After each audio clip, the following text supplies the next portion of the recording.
Beautiful.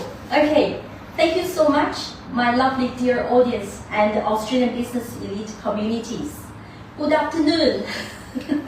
I'm very, very honored to be sitting here in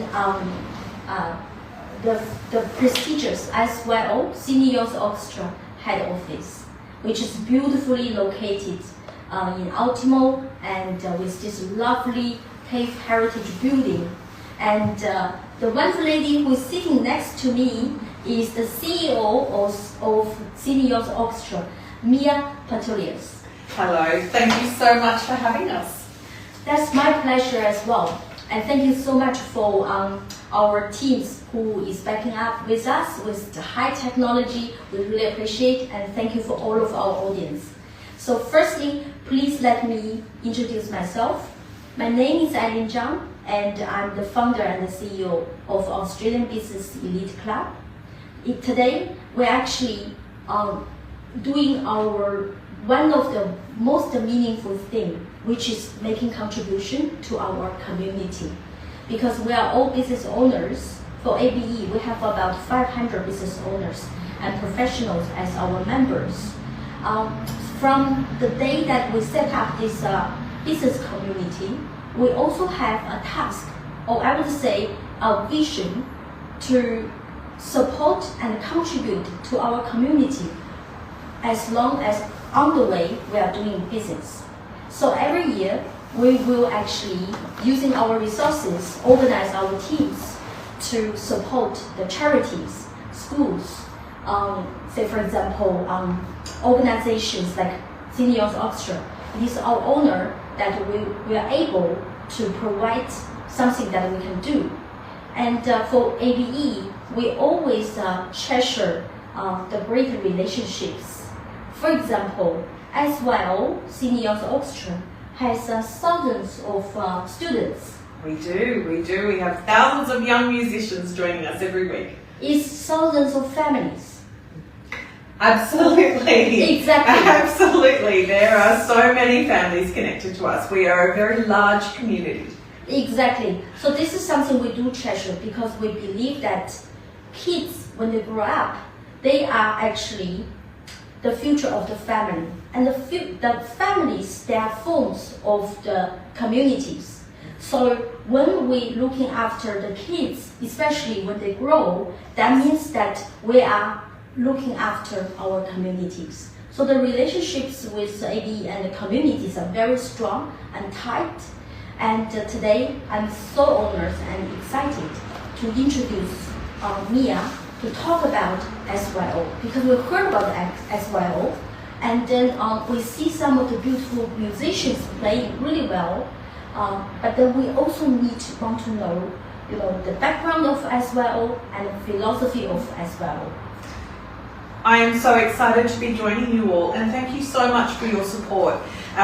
SYO is a community. We have been around for 50 years, so our connections reach both into the future, but also we've had so many young people come through our program who I am forever going into ballrooms, or I'll be in a meeting and someone will tap me on the shoulder as I'm leaving and say, I was in SYO, I was in the string program when I was 7.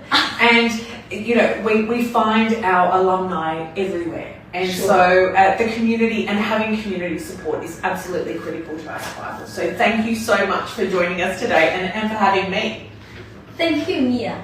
And just some background for Mia herself. Mia actually used to work with the Sydney Opera House. I did. You created an educational program in the Opera House? Yes. Would you like to tell us about? So for around 7 years, I worked with the Sydney Opera House to establish their first large-scale education program, working with schools right across Australia, really, and we worked on bringing incredible international performances and theatre for young people predominantly.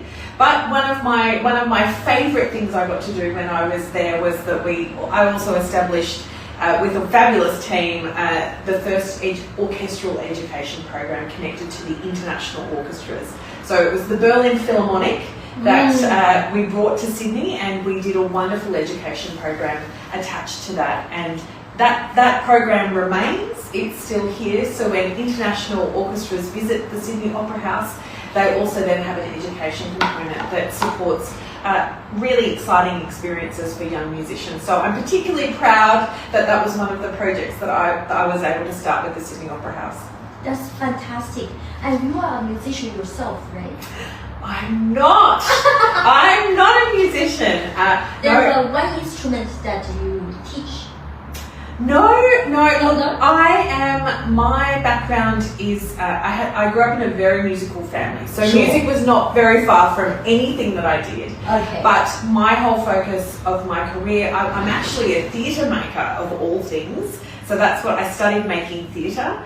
But young people were always at the centre of all of my work. So when I came to Sydney Youth Orchestras, I was a little bit, I'm not a musician, and I was apologetic about that, but everybody said to me, Mia, you're here because of the young people. What you bring to the organisation is the youth perspective and the youth arts perspective. So I have really enjoyed learning about orchestral music. I think the team who do all of the selection of the music is very grateful that I don't get involved. We have absolute expert conductors that get to choose everything. I've been here for 10 years now, so I do have a few favourites that I particularly like, and I'll push for, saying, can we please have some more Tchaikovsky this year, or Shostakovich, or so they put up with me now. But really, my whole focus and what I bring, I think, to SYO, which is quite unique, is my perspective around youth arts and the importance of creating really quality experiences and the impact that that can have on our sector moving forward. If we're not engaging our young people and providing quality experiences, then we aren't actually supporting the future of arts and culture and music. So that's my background, but I certainly wish I had have been able to learn an instrument when I was a child, and my children definitely are learning instruments. So I know. Yeah. Yes. Me as well. I love the music, but I just didn't get the chance to really, practice and learning it as a skill. However, I feel that music directly, especially when we listen to some melodies, beautiful melodies, it straightaway touch our mental, our heart, our soul, and I think the vibration for music plays a very important part for our well-being as well. Oh, absolutely. The world is better with music. I mean, I grew up in a household where classical music was playing from the second I woke up and pretty much until the second I went to sleep. It was the soundtrack of our lives. And the classic music. Classical music. Always classical music. That's why Tchaikovsky. Yes, absolutely. And my parents, my father is an Irish Celtic musician, so he plays a lot of guitar and fiddle, and so I was and lots of singing. And when I think about those moments, or a song will come on, or I will hear a melody, and it takes you straight back to that moment. Wow. Or it conjures up memories. And I always think about, when they've done all of the research around dementia, and that people may have lost, pretty much all language or knowledge, but they're still able to sing. And the pathways, the neuro pathways that music lays down, they're still able, but hearing that song will bring back, because it's a different part of the brain that is actually being used when we listen to music, when we sing, when we play. So I think music is incredibly powerful, and we're only just starting to really understand. It's been around for generations, thousands of years. I mean, I think it's probably innately a human thing to make music, to sing, to clap, to play an instrument. But we're now unpicking why that is actually so important. And certainly with young people and the research that's been done around the way that music rewires brains and improves children's ability to problem solve, to manage complex problems, and actually beyond that, the emotional regulation that music can, you were talking about the emotional connection. Yes. The way that music can regulate our emotions. we're only just really understanding the impact of it, which makes me even more passionate about why young people need to be doing it. That's fantastic, especially when we have growing concerns about mental health, including especially children, young, I would say, yes, teenagers, and then even for families as well, right? Even for adults. Yes. So I think that, as Mia mentioned, music actually contributes the calmness of the neural system. Yes, and the way that when we put on, and I lean towards classical music always, but I think it's true of all music. When we're feeling stressed or sad, or we then put on some calming classical music, and you feel the shift in your body, the shift in your breath. I think when young people play instruments, the way that they have to breathe and respond to one another, that's all about regulating how they're feeling. One of my most memorable experience was with Sydney Youth Orchestras was when we had been on an international tour and we were performing. It was our last concert of the tour in Oxford, and I watched the orchestra breathe as one.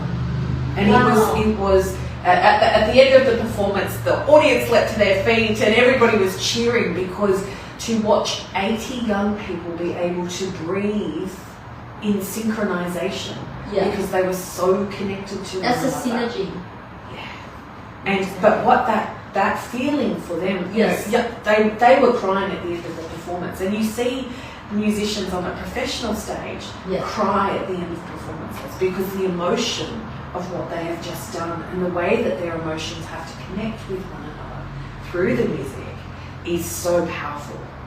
And we've done concerts all over the place, and often you will have people in tears saying, that was the song that my mother loved, or that was the song that we played at my wedding, and so people are connecting with that emotion. And I think it's really powerful for young people to understand their ability to connect with one another, but also with an audience, and that feeds back into their sense of well-being.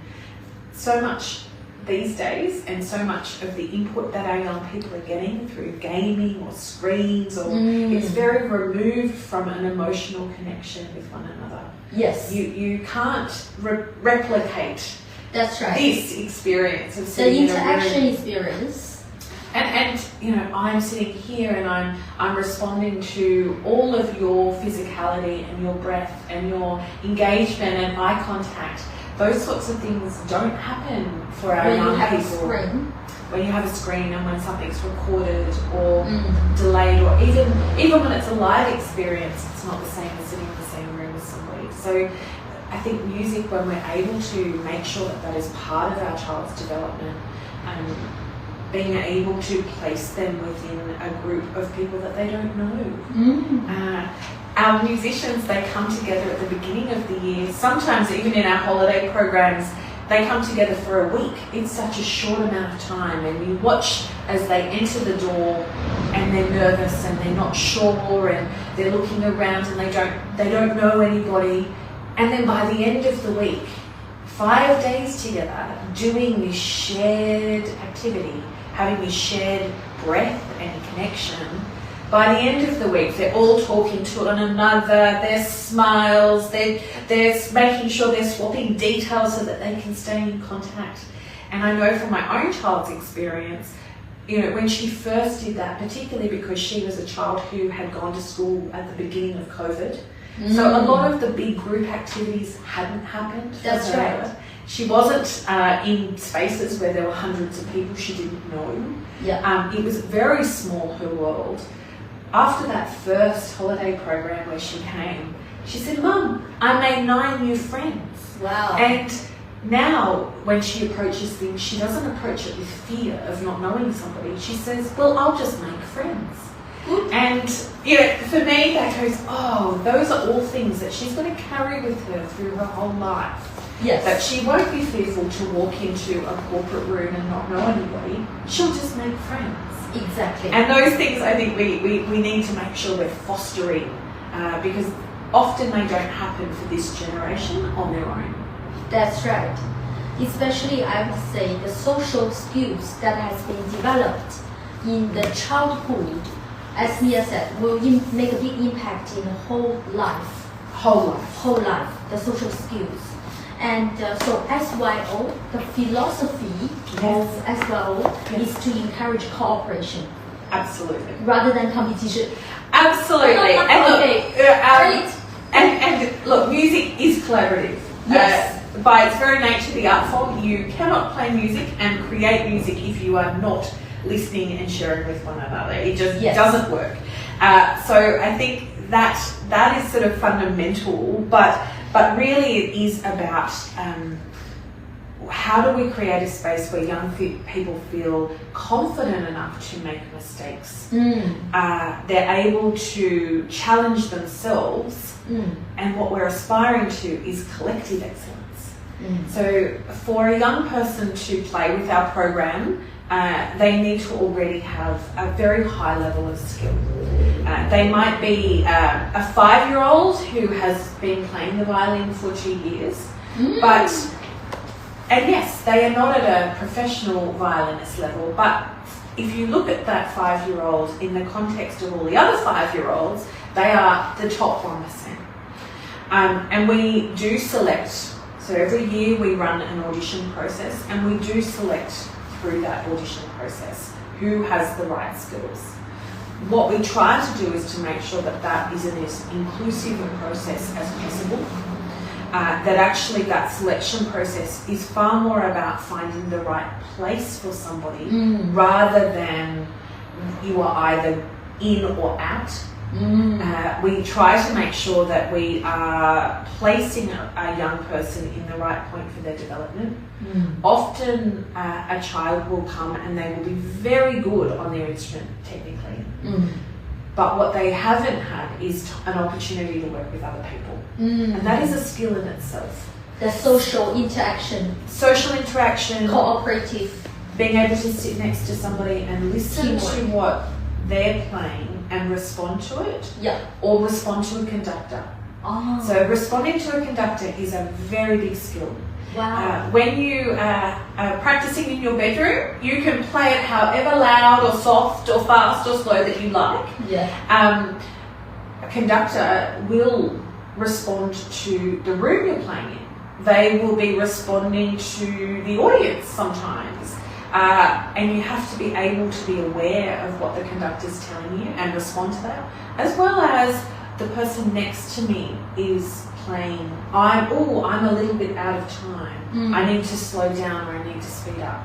Those are very unique skills that you only learn in an orchestra. So when we see these incredible musicians in the Berlin Philharmonic or the Vienna Philharmonic or international orchestras, I think the Shanghai Orchestra is coming to Sydney Opera House in a number of weeks. Those musicians will have all had a youth orchestra experience. So I can confidently say 100% of orchestral players that are working at a professional level will have started their orchestral training very young, because they have to hone that skill.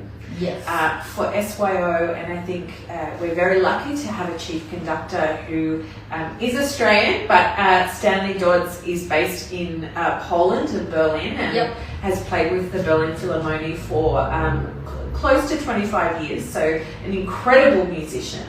And what he always comments to me is that Australian musicians are very good orchestral players, because we do have a system where we start them very young in an orchestral context.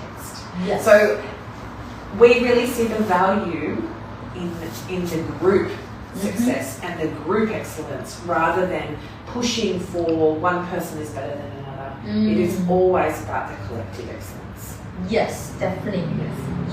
And then in terms of Sydney Opera House, for lots of talented musicians, when they become adults musicians, did they have experience when they were young in SYO before? Yes. What would be the percentage roughly? So in the Sydney Symphony Orchestra, we sit around 25% of the players in the Sydney Symphony. Wow, 1/4. From we have musicians in every state orchestra across Australia, and usually a decent percentage. We have players that are now in the Berlin Philharmonic, the London Symphony Orchestra. When the Australian World Orchestra was here a couple of weeks ago, which is sort of the best international players come back to play in that orchestra, 21 of those musicians were, which again is roughly a quarter were from Sydney Youth Orchestras. Yeah. So some of the musicians with us will be here for 1 year, others will stay for 14 years. Wow. And really we do take, and where we are unique, even within Australia, is that we take from very beginner all the way through to pre-professional. So you can actually start with SYO in your first year of learning. Maybe which they're, is 5 years old. 5 years old, yes, that they're very little, and they're being prepped to play in an ensemble. So they're all learning an instrument, but they're prepping for SYO. And then we have a level of string only, because string players start much younger than wind and brass players. Okay. And then we introduce wind and brass in the orchestras when they're roughly sort of 12, 13. Okay. And then we have another 5 levels above that lead into a pre-professional pathway. Sure. So our top orchestras, they will be players that are either already working, they will be studying at conservatorium. They really are the players that have now chosen that's what they want to do. Some of them, of course, go off and become neuroscientists and lawyers, and you say, but you could be a professional musician, and they say, that's okay. I'm going to keep doing that on the side because I love it. Yes. But I've actually got a different passion, which we also get, because these young people tend to be incredibly exceptional. And I think I'd like to think it's because they've had such a rich experience when they were young, and that all of the benefits of that neurodevelopment has already formed for them, but they do tend to be quite bright. That's music does seem to, I don't have the research completely nailed, but it does seem to make young people more able to I guess develop academic skills. Oh wow, that's another benefit for music. Absolutely. For me, I would say when I listen to the beautiful melodies, I just feel sometimes I do have tears. I don't know why, but it's a big relaxation, releasing or expression of the inner emotion. Yeah. Maybe sometimes you even are not aware of that you have that emotion, but just in that frequency or vibration, then it expresses out. And we have found it is extraordinary, and I think that's why I'm so passionate about it, because I see in so many of our concerts what happens. And when we've been working a lot more with contemporary singer-songwriting, with First Nations artists, to make sure that we're telling contemporary Australian stories. And when you hear a contemporary song, and it might be a voice and guitar, and it's a moving story, and you're moved, and then you put the orchestra on it, and all of a sudden you're seeing the eagle soar because you're hearing the eagle soar. It's quite amazing the colours that the orchestra is able to create, which is completely unique. Yes, that's right. And then in terms of the development of a kid or children, one side we're talking about the neuroscience, right? And then it helps with the academic. Meanwhile, for the character side, which is the resilience and the grit, that's one of the most important character plays in a person's whole life. Absolutely. By Harvard University, which is resilient and great. What do you think? 100% agree. What we see, and there is a perception, I think, that every player that is playing professionally just must be naturally talented. They just must instantly wake up when they are born and just be able to do that. Now, there are certainly some people that have vast amounts of natural music talent. Okay. but it's never in isolation. For somebody to reach either a soloist or an elite orchestral player level, they have to be able to work hard. They have the effort that you cannot play in an orchestra or you cannot play at a professional level if you don't know how to work at playing an instrument. It is a skill. Yes. There is a sense that there is a very important asset that you need to be able to fail and continue and keep trying and then master. And that is orchestral, that is instrumental playing. You know, no one wakes up and can play a violin instantly. They have to be able to work at it. And we like to see it that we will have young people that have natural ability. They will be very naturally able. Often the ones that are the most successful are the ones that also then have to work the hardest. Sometimes they're not the most talented. Okay. Sometimes they're the ones who actually know how to work really hard. Okay. And then the third part of it is that they're able to enjoy it and discover a love for it. Yeah. So there is a reason why AI and computers can't make music, and that is because they don't connect to an emotional center. And so why we also make sure that our programs are fun and engaging and playful is because we also need to be developing in equal standing with the skill, the work ethic. We also need to be developing the joy and the love. Yes. Because there are a lot of players who are very good at the notes and the technical, but they don't love it. And when you don't love it and when you don't have joy in it, that comes out through the music. You can't connect to the emotional center of the music. Yes. So it's the three combined that actually make really great musicians. They're the ones that are really fabulous, and that's what we're aiming for, because those things have to work together. So first one is the gift. It is the talent. And the skill, developing your skill. Yes. Your second one is all effort. Yes. and learning to work hard. And the third one is discovering the joy and the love, the emotional center. So those are the things that we see at SYO as equally important. You know, finding talented people that have a natural music ability, and people that have skill, yes, very important. But without the other two, it won't work.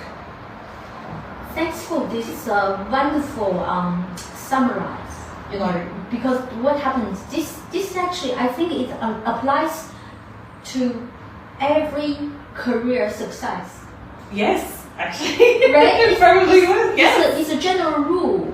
Yes, we need to master the skills, of course, efforts. At the end of the day, for the long term, it's the love and the joy, the passion that will keep going. Yes, even though it's challenging time. Yes.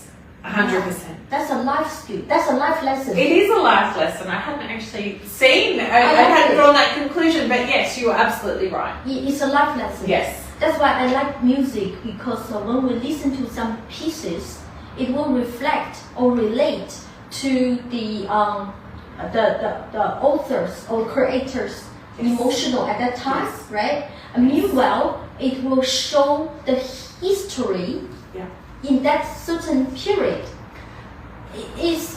Which also, we have pieces of very famous music written about war or terrible things that happened. That's right. And at the same time, that might be written about something that happened 200 years ago. Yes. And when it's played now, it stirs the same emotion. Yes. And we all then draw that line between what is happening in our contemporary context. And I think that that's where specifically classical music and orchestral music is so powerful, because there are no words. Words, when we don't have words, all we have is the music that tells the story. Everybody understands that emotion, because it's not about the language is the music. So I can not speak English, or I can speak English and I can still understand the beauty of Tchaikovsky's Swan Lake. I still feel the lift of the swan in the same way as somebody who doesn't speak the same language as me. Yes. And I think that's where music becomes universal. It is the universal language.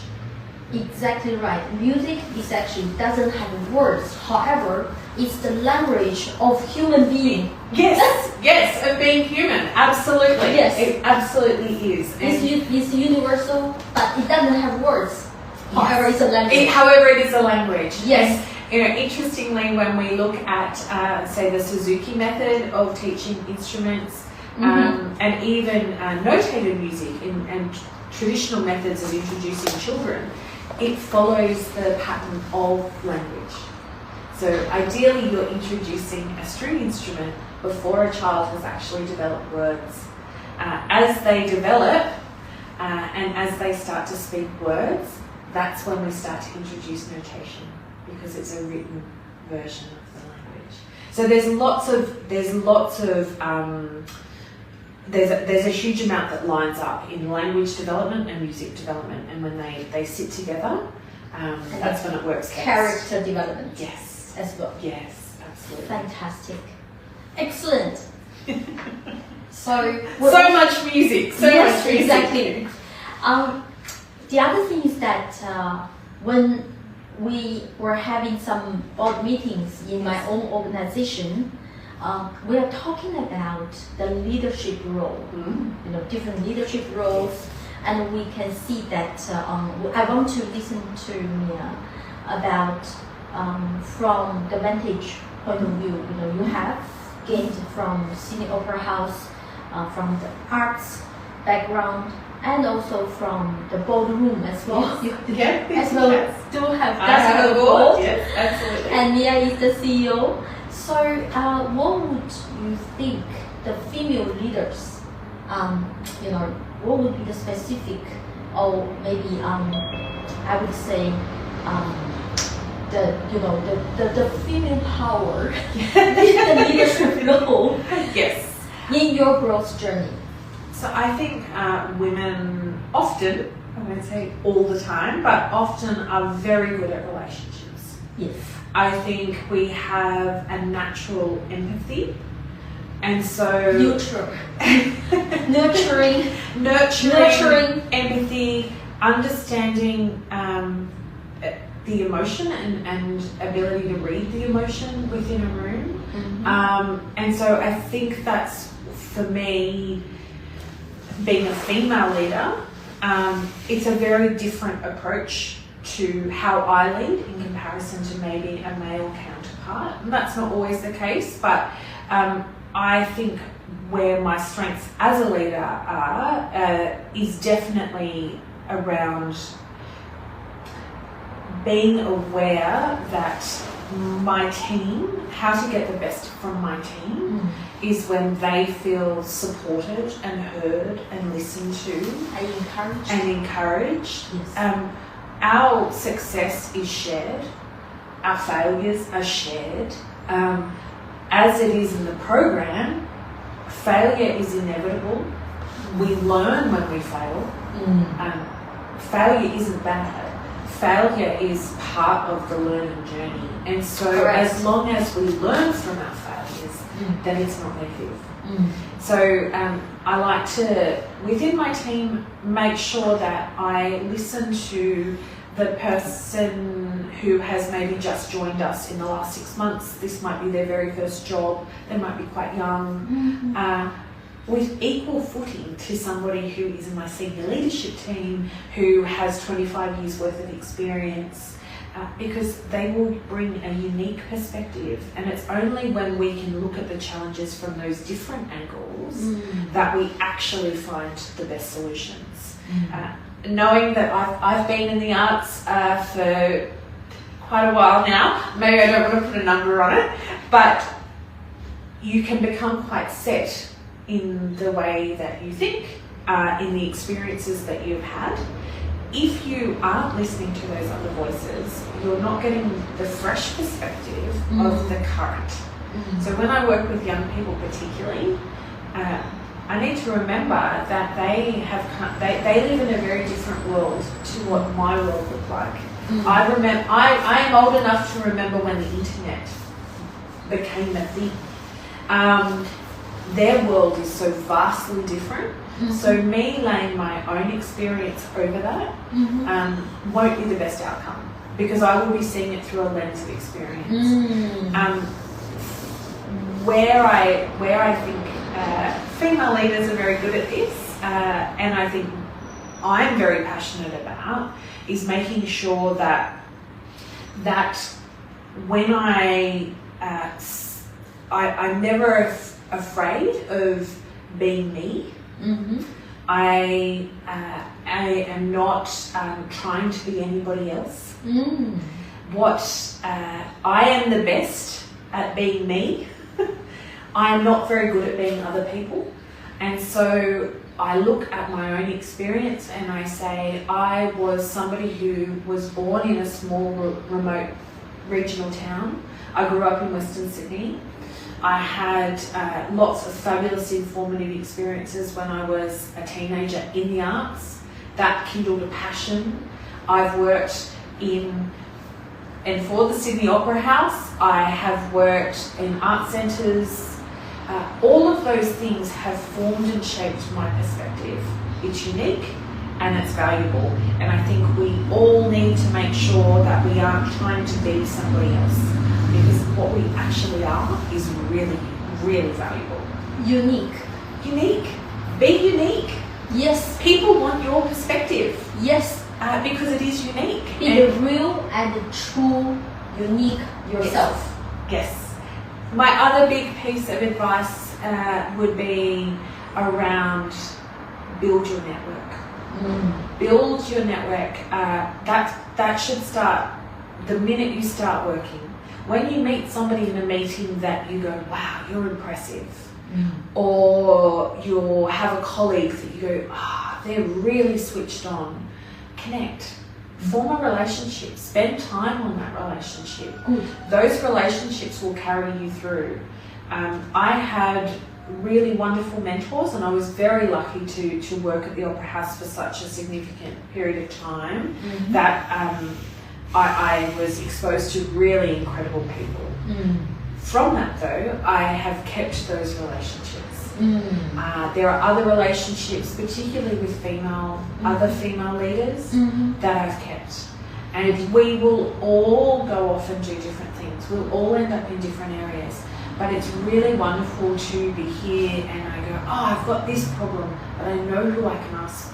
I know I can ring up and say, this is my challenge. How would you approach this? And what's very nice is also now seeing that as a key part of my role to give back. So for the young people within my organisation, the ones that I employ, we do employ a lot of young people, which is really important. My role is a mentor to them. And so my door is always open. I want them to come to me and talk to me about what their next step should be. And I think that's cycle. But seek those people out and please pick up the phone, have a coffee. I think a lot of people hide behind email now. And you don't get the same level of engagement with somebody, particularly somebody that you want to learn from, via email. Wow. So connect. That's person so to true. person connect. That's so true. So, two important things that I would say very impressed. The first one is be the real, true, unique yourself. Yes. The other thing is really build up good relationships, networking, associates. All of those things. Get support in life. And people love giving advice. Yes. People love to be asked for help.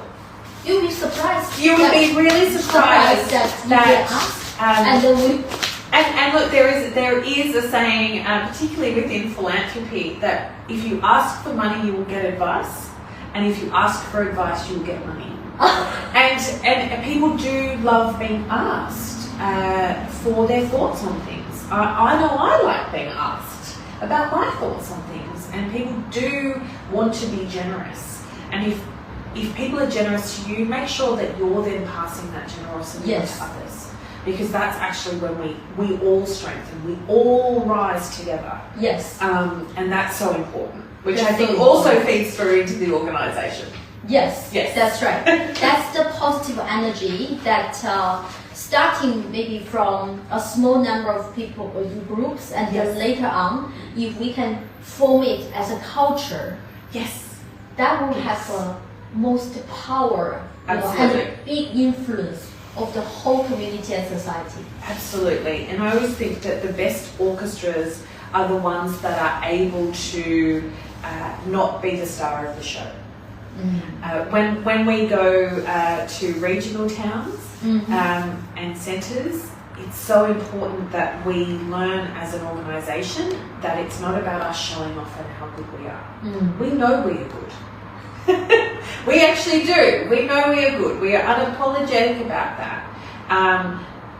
But what it is a true sense is when we're able to then elevate others.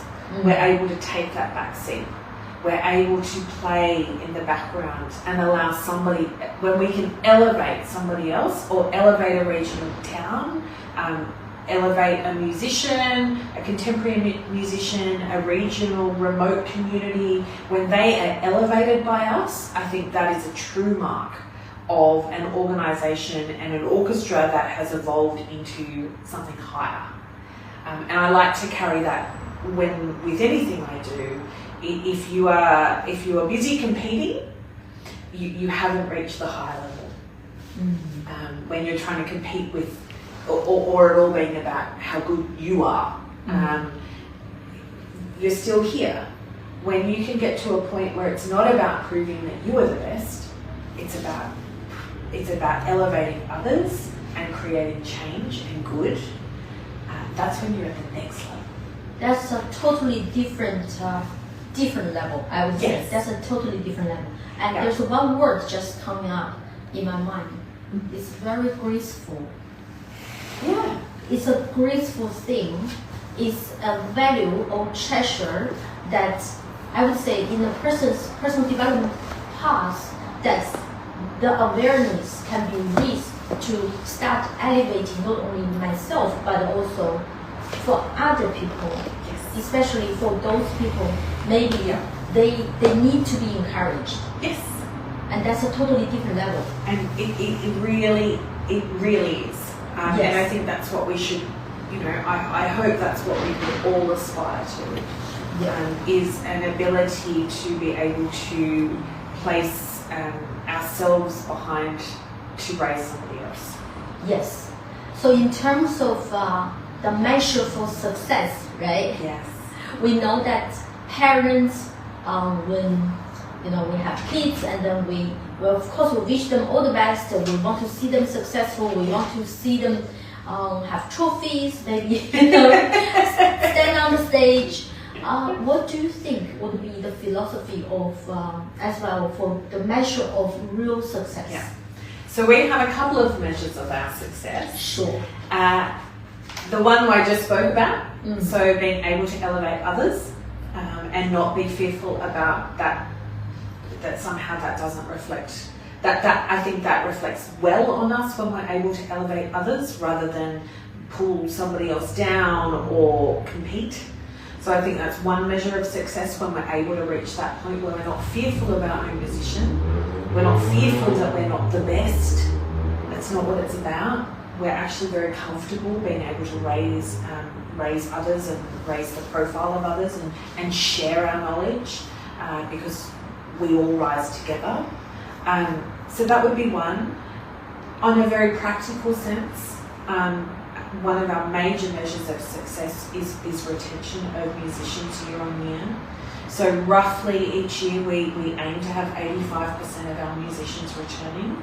Wow. And for me that says that our programs, that our young people like what we're doing, our families like what we're doing. if there is a dip in that kind of retention level, then that's when we really explore, well, what are we not doing? What are we not giving? How could we actually structure that differently?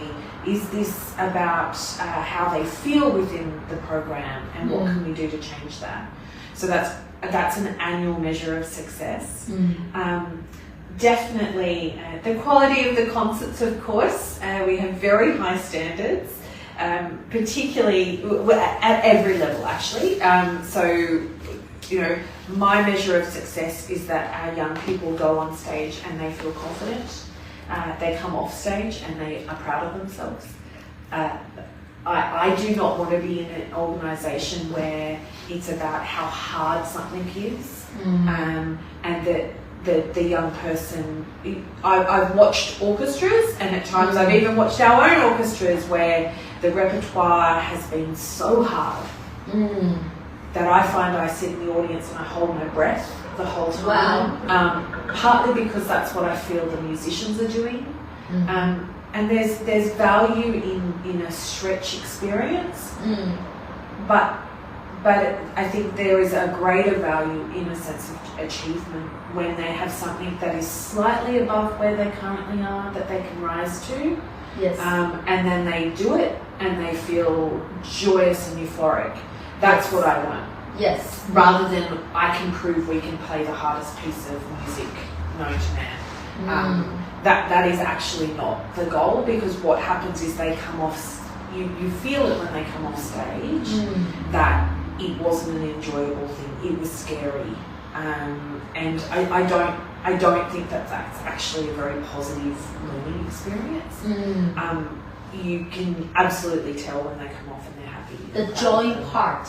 The joy part very important. Has to be there. Has to be there. It has to be there. I think I've certainly seen professional orchestras that it feels like they're going through the motions, that there's a disconnect between what they're playing and what they're feeling, and it is so interconnected that it's a very fine balance that we're always dancing, but a measure of success is when I see happy young people.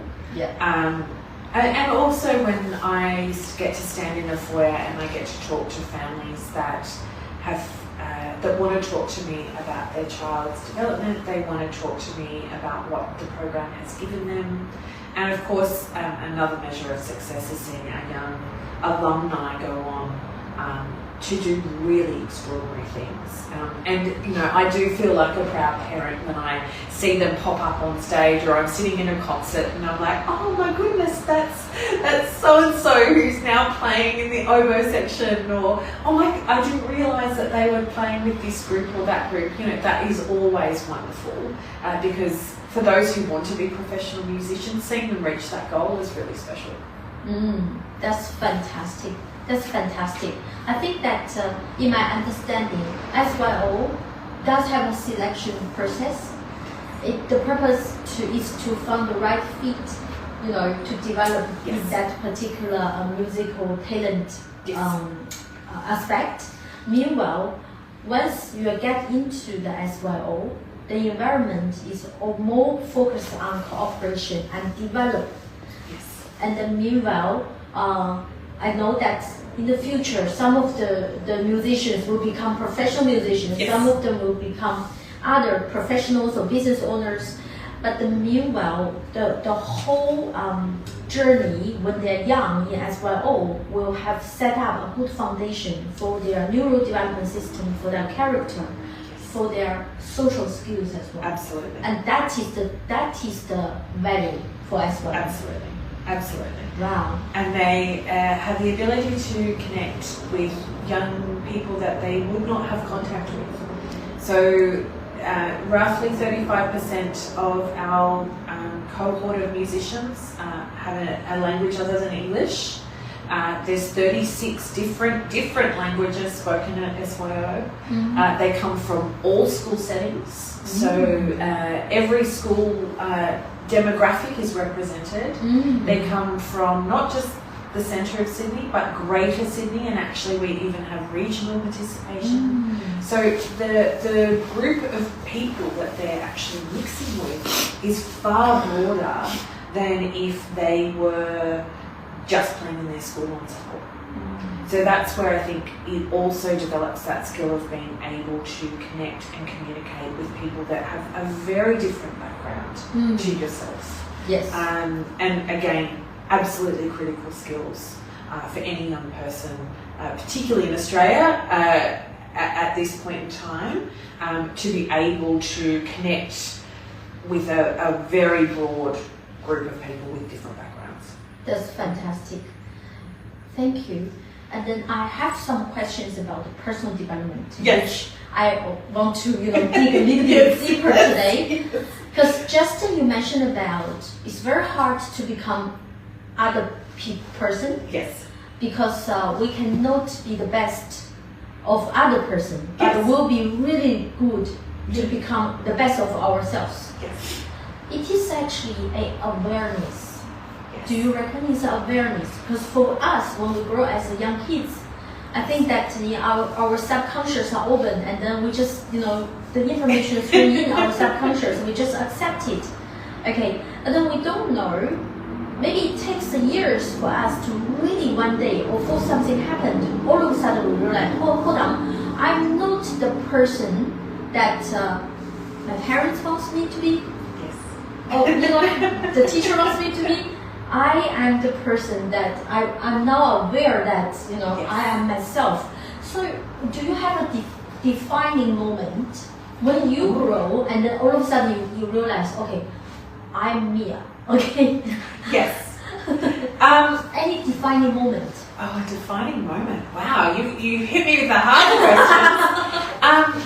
Look, I think there was a moment as I said, I grew up in Western Sydney.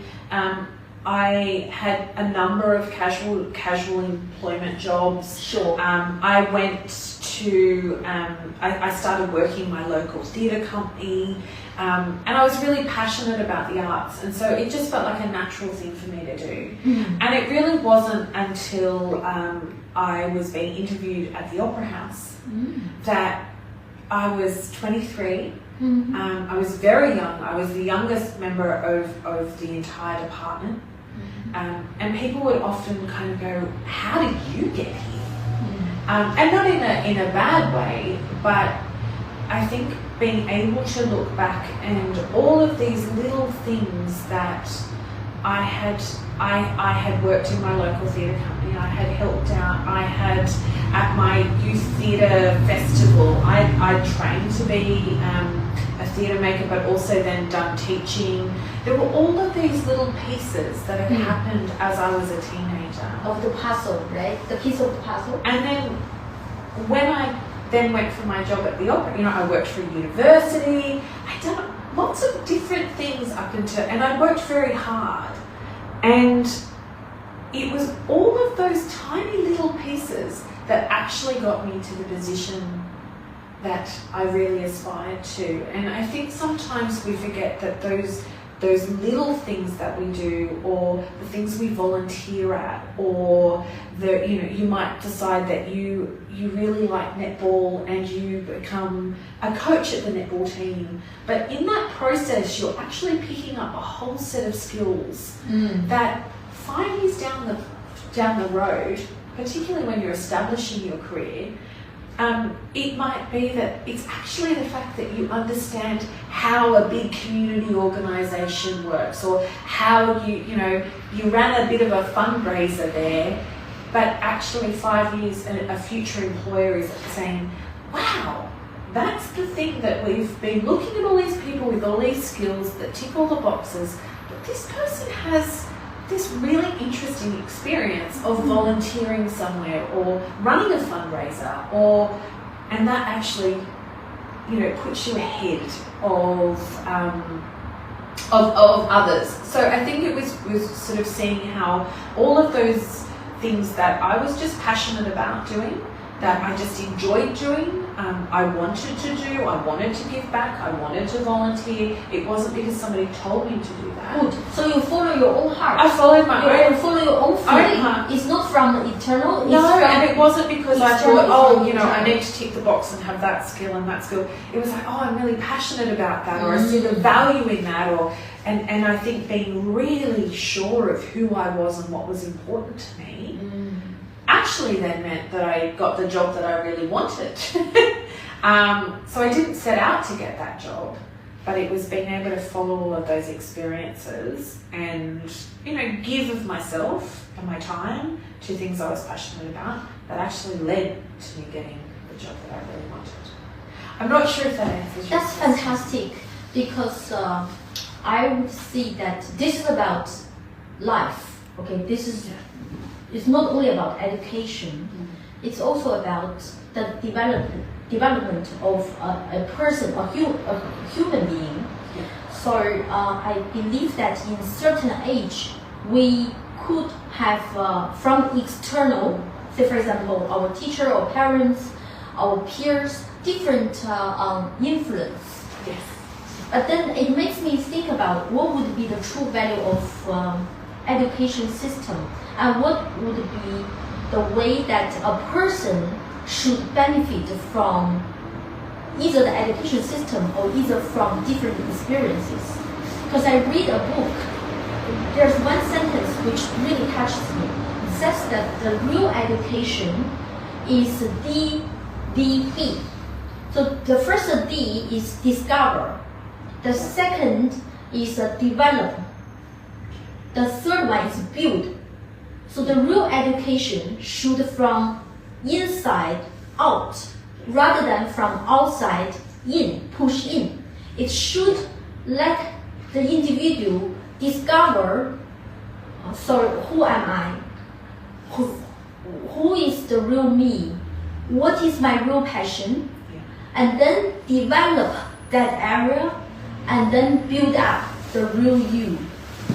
And I think that those, sometimes, as I said with the musicians who don't go on into professional music, but they go on, we have an alumni that runs $1 billion investment fund, and talking to him about that experience, saying, well, why didn't you were such a good musician, why didn't you want to do that as a profession?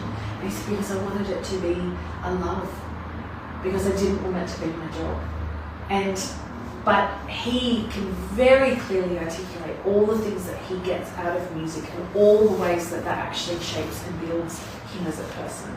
He's carried that through into his professional career. That it's still intermeshed, even though it's not what he's paid to do every day.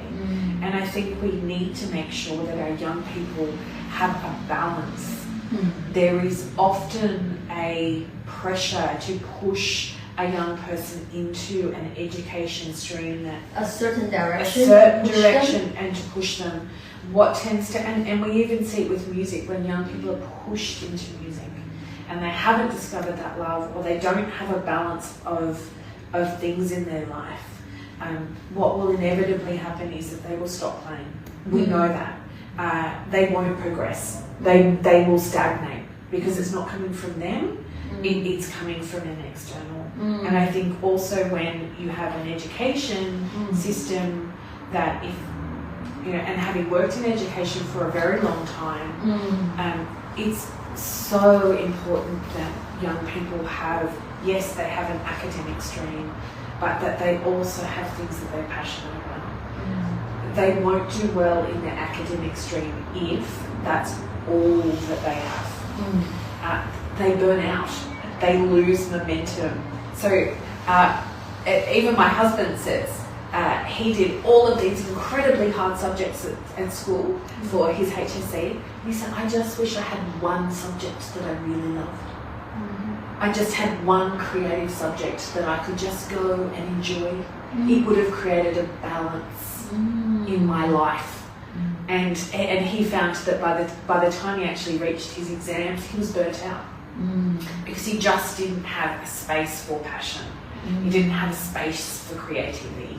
Wow. And I think we are educating and nurturing a whole human, not just a robot. And so making sure that creativity, play, joyfulness, it is an absolutely critical part of any young person's development.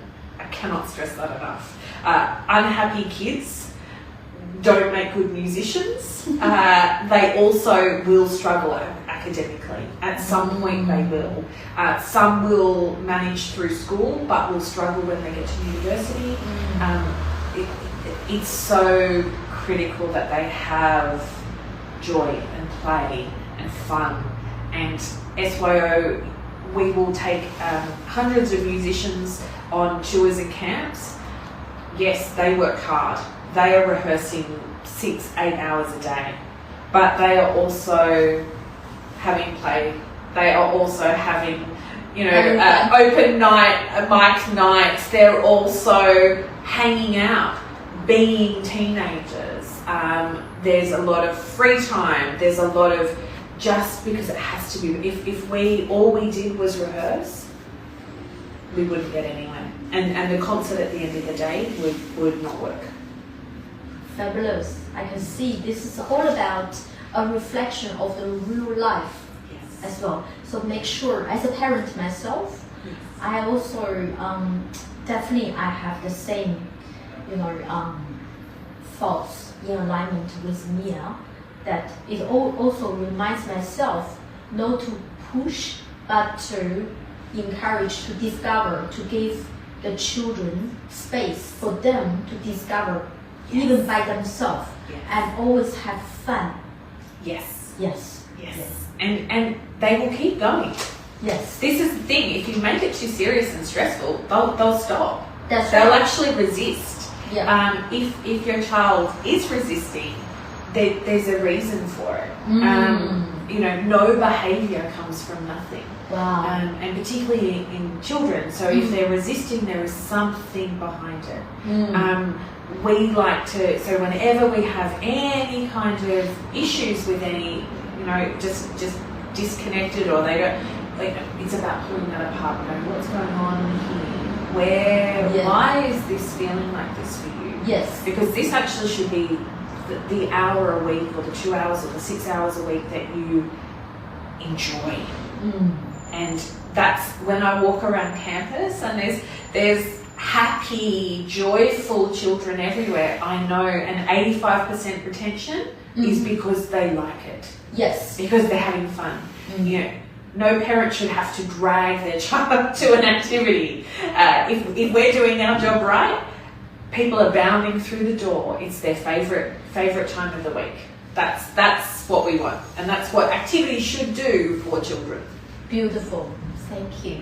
And we know that there's something big tomorrow. Certainly. On Saturday, 20th of September. Yes. So it's called the Big Busk. Yes. Yep. We want to know more about it. So the Big Busk is exactly what it says. It is a very big busk. So we are busking. All of our musicians will be out on the streets. Yes. Taking over the city. The whole city? Yes. Well, we're in Parramatta, and we're also in the CBD in a number of locations.